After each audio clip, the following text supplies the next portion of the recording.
চেহারা।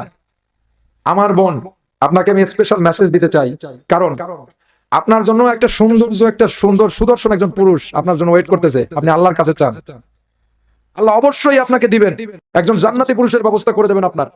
আর এই যুবক ভাইদেরকে বলি, তোমরা যদি হারাম ছেড়ে দাও, তাহলে আল্লাহ পাক রব্বুল আলামিন যদি নিজের শ্রেষ্ঠ সম্পদ নিজের স্ত্রী, এই স্ত্রীর জন্য যদি বলো সংসার সুখী হয় রমণীর গুণে, আপনারা আপনাদের স্বামীর যে ইনকাম আছে এই ইনকামে আপনারা সন্তুষ্ট থাকেন, দেখবেন আল্লাহ পাক রব্বুল আলামিন আয় এবং রোজগারে বরকত দিয়ে দেবেন।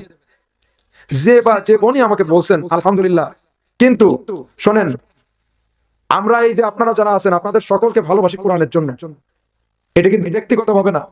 একজন নারী যখন একজন পুরুষ একজন নারীর নাম্বার চায়, তখন দেখা যাচ্ছে তার কণ্ঠেরও পর্দা আছে না নাই। আমি নারীদের পর্দার কথা বলি, আগে পুরুষের, আমি পুরুষ, আমার পর্দার কথা বলি। আল্লাহ বলছেন প্রত্যেকটা পুরুষের, মুমিন পুরুষ, তারা যেন তাদের